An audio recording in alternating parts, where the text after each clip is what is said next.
You ask Tiger to solve. This deals with linear equations with one unknown. The final result is x equals 11. Let's solve it step by step. Simplify the expression. Expand the parentheses. Simplify the arithmetic.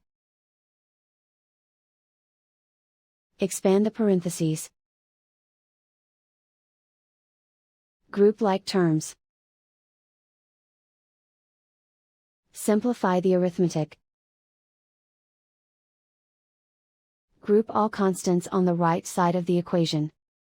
Subtract 22 from both sides. Simplify the arithmetic.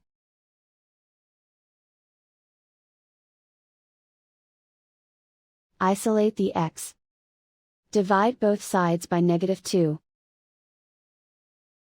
Cancel out the negatives. Simplify the fraction. Cancel out the negatives. Find the greatest common factor of the numerator and denominator. Factor out and cancel the greatest common factor. And so the final result is x equals 11.